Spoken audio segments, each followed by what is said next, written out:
प्रवक्ता ग्रंथ अध्याय 16। पापियों का दंड। अधर्मी पुत्रों के कारण आनंद मत मनाओ। यदि वे ईश्वर पर श्रद्धा नहीं रखते तो उनकी बढ़ती संख्या पर प्रसन्न मत हो। उनकी लंबी आयु का भरोसा मत करो और उनकी संख्या पर निर्भर मत रहो। 1000 अधर्मी पुत्रों की अपेक्षा एक भक्त पुत्र अच्छा है। अधर्मी पुत्रों की अपेक्षा निस्संतान मरना अच्छा है।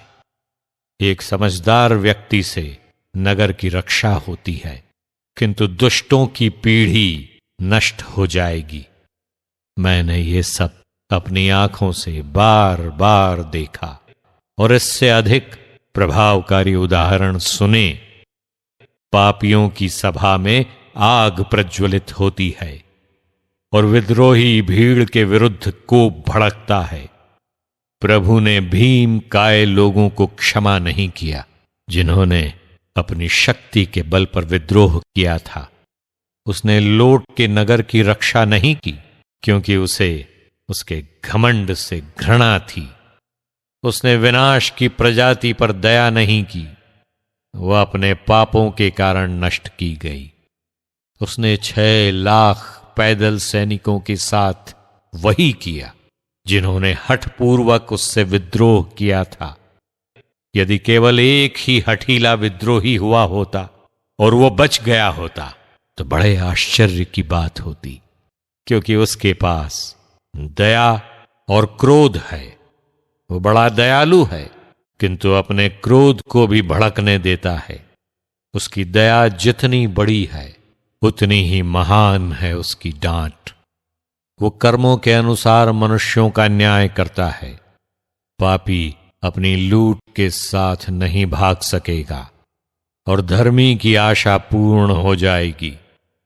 जो भलाई करता है उसे पुरस्कार मिलेगा और सबों को अपने कर्मों का फल दिया जाएगा। प्रभु ने फिरौन का हृदय कठोर बना दिया, जिससे वो प्रभु को नहीं पहचाने और प्रभु के कार्य सर्वत्र संपन्न हो। सारी सृष्टि पर प्रभु की कृपा प्रकट हो गई है। उसने प्रकाश और अंधकार दोनों को मनुष्यों में बांट दिया। ये मत कहो मैं प्रभु के सामने से छिप जाऊंगा। वहां आकाश में मुझे कौन याद करेगा? अपार भीड़ में मुझे कौन पहचानेगा? समस्त सृष्टि में मैं क्या हूं?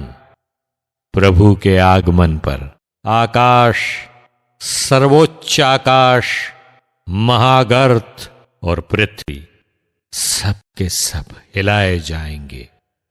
जब प्रभु उन पर दृष्टि डालेगा तो पर्वत और पृथ्वी के आधार डर के मारे कांप उठेंगे।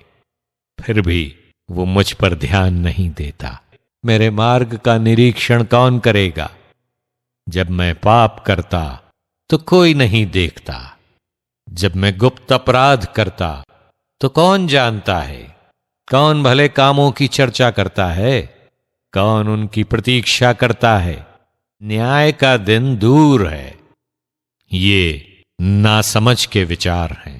अविवेकी ऐसी मूर्खतापूर्ण बातें सोचता है।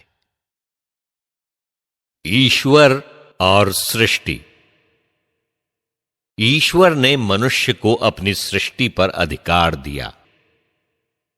पुत्र, मेरी बात सुनो और ज्ञान ग्रहण करो। मैं तुमको संतुलित शिक्षा प्रदान करूंगा और अपना ज्ञान अच्छी तरह समझाऊंगा। मेरी बातों में मन लगाओ। प्रभु ने प्रारंभ से अपने कार्य संपन्न किए और प्रत्येक कृति का अपना स्थान निर्धारित किया। उसने सदा के लिए उनका कार्य क्षेत्र निश्चित किया और उनकी अपनी प्रकृति के अनुसार उनको अधिकार दिया। उन्हें न तो भूख लगती और न थकावट होती। वे अपने कार्य नहीं छोड़ती। कोई न तो उसकी निकटवर्ती कृति से टकराती और न उसके आदेश की अवज्ञा करती। इसके बाद प्रभु ने पृथ्वी पर दृष्टि डाली और उसे अपने वरदानों से भर दिया। उसने पृथ्वी तल हर प्रकार के प्राणियों से भर दिया और उन्हें उसी में लौटना होगा।